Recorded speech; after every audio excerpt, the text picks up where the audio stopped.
Hi friends, എല്ലാവർക്കും സുപ്രീന്റെ ഒരു പുതിയൊരു വീഡിയോയിലേക്ക് സ്വാഗതം. ഇന്ന് നമ്മൾ പങ്കുവെക്കാൻ പോകുന്നത് 2024 ഇറങ്ങിയ മാരുതി സുസുക്കി സ്വിഫ്റ്റിനെ കുറിച്ചാണ്.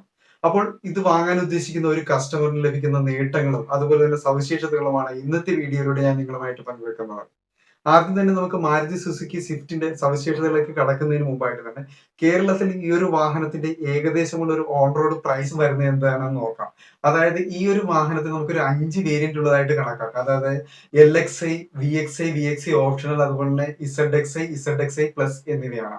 അപ്പോൾ ഇതിന്റെ ഒരു സ്റ്റാർട്ടിംഗ് പ്രൈസ് എന്ന് പറയുന്നത് 7.69 ലക്ഷം മുതൽ 11.37 ലക്ഷം വരെയാണ്. ഇതിൽ നമുക്ക് മാനുവൽ ട്രാൻസ്മിഷനും അതുപോലെ തന്നെ AMT ട്രാൻസ്മിഷൻ ലഭിക്കുന്നതാണ്.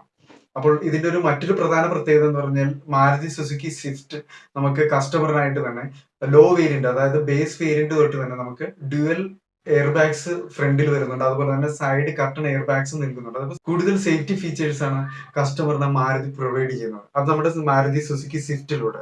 ഒന്നാമത്തെ ഫ്യൂവൽ എഫിഷ്യന്റ് ആണ് 2024 മാരുതി സുസുക്കി സ്വിഫ്റ്റ്. അതുകൊണ്ട് തന്നെ വളരെ കുറഞ്ഞ ചെലവിൽ നമുക്ക് നഗരത്തിൽ അതുപോലെ ഹൈവേയിൽ ഡ്രൈവ് ചെയ്യാൻ കഴിയുന്നത് തന്നെയാണ് ഈ ഒരു വാഹനത്തിന്റെ ഒരു പ്രത്യേകത എന്ന് പറയുന്നത്. അപ്പം ഈ ഒരു വാഹനത്തിന് കമ്പനി നൽകിയിരിക്കുന്ന ഒരു സർട്ടിഫൈഡ് മൈലേജ് എന്ന് പറയുന്നത് മാനുവൽ ട്രാൻസ്മിഷനിലേക്ക് വരുമ്പോൾ 24.80 AMT ട്രാൻസ്മിഷനിലേക്ക് വരുമ്പോൾ 25.75 ലഭിക്കുന്ന മൈലേജ്. രണ്ടാമതായിട്ട് മോഡേൺ ഡിസൈൻ, രൂപഭംഗിയുടെ കാര്യത്തിലേക്ക് വരുമ്പോൾ 2024 സ്വിഫ്റ്റ് റീഫ്രഷ് ആയതും ഒരു സ്ലീക്ക് ഡിസൈൻ വിത്ത് ഷാർപ്പ് ലൈൻസോട് കൂടിയതാണ്. പുതിയ LED ഹെഡ് ലാംപ്സ് വരുന്നുണ്ട്. സ്റ്റൈലിഷ് ആയുള്ള ഗ്രില്ലുകളെല്ലാം ഒരു സ്പോർട്ടി അപ്പീലാണ് ഈ ഒരു വാഹനത്തിന് നൽകുന്നത്. മൂന്നാമതായി advanced technology, updated infotainment option വിത്ത് ലാർജ് ടച്ച് സ്ക്രീൻ സിസ്റ്റമാണ് ഈ ഒരു വാഹനത്തിന് നൽകിയിരിക്കുന്നത്. അതിൽ നമുക്ക് ആപ്പിൾ കാർപ്ലേ, ആൻഡ്രോയിഡ് ഓട്ടോ എന്നിവ തടസ്സമില്ലാത്ത ഒരു കണക്ടിവിറ്റിക്ക് സഹായമാക്കുന്നു.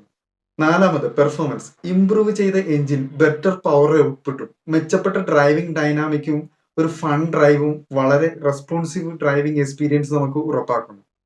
അഞ്ചാമത് safety features, 2024 model advanced safety features ആയ electronic stability, hill hold assist, multiple air bags, പിന്നെ ഇംപ്രൂവ് ചെയ്ത ഒരു ക്രാഷ് സേഫ്റ്റിയും കസ്റ്റമറിന് മാരുതി ഉറപ്പാക്കുന്നുണ്ട്.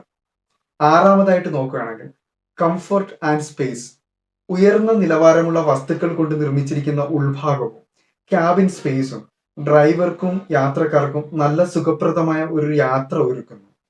ഏഴാമത് നോക്കുകയാണെങ്കിൽ ഹൈബ്രിഡ് ടെക്നോളജി, ചില വേരിയന്റിൽ മൈൽഡ് ഹൈബ്രിഡ് ടെക്നോളജി ലഭിക്കുന്നുണ്ട്. ഇതിലൂടെ ഉയർന്ന മൈലേജും എമിഷൻ കുറയ്ക്കുന്നതിന് അത് സഹായിക്കുകയും ചെയ്യുന്നുണ്ട്. എട്ടാമതായിട്ട് റിലയബിലിറ്റി ആയിട്ടുള്ള ഒരു സർവീസ്, മാരുതിയുടെ സർവീസ് നെറ്റ്വർക്ക് പിന്നെ റിലയബിൾ കസ്റ്റമർ സർവീസും മാരുതി കസ്റ്റമറിന് പീസ് ഓഫ് മൈൻഡ് നൽകുന്നത് തന്നെ ഞാൻ പറയാം. ഒമ്പതാമതായിട്ട് സ്ട്രോങ് റീസെയിൽ വാല്യൂ, സ്വിഫ്റ്റിന്റെ പോപ്പുലാരിറ്റിയും ബ്രാൻഡിന്റെ റെപ്യൂട്ടേഷനും നല്ല റീസെയിൽ വാല്യൂ ലഭിക്കാൻ സഹായിക്കുന്നു. ഇത് തന്നെയാണ് മാരുതിയുടെ മിക്ക വാഹനങ്ങളുടെയും പ്രധാന ഹൈലൈറ്റ് എന്ന് പറയുന്നത്. അപ്പോൾ മാരുതി സുസുക്കി സ്വിഫ്റ്റിന്റെ വളരെ പ്രധാനപ്പെട്ടതും ചുരുങ്ങിയ സവിശേഷതകളുമാണ് ഇന്നത്തെ വീഡിയോയിൽ ഞാൻ ഷെയർ ചെയ്തിരിക്കുന്നത്. അപ്പം എല്ലാവർക്കും എന്റെ വീഡിയോ ഇഷ്ടമായെങ്കിൽ ഒരു ലൈക്ക് ചെയ്യുക, അതുപോലെ തന്നെ എന്റെ ചാനൽ സബ്സ്ക്രൈബ് ചെയ്യുക. നമുക്ക് വീണ്ടും ഒരു പുതിയ വീഡിയോയുമായി കാണാം.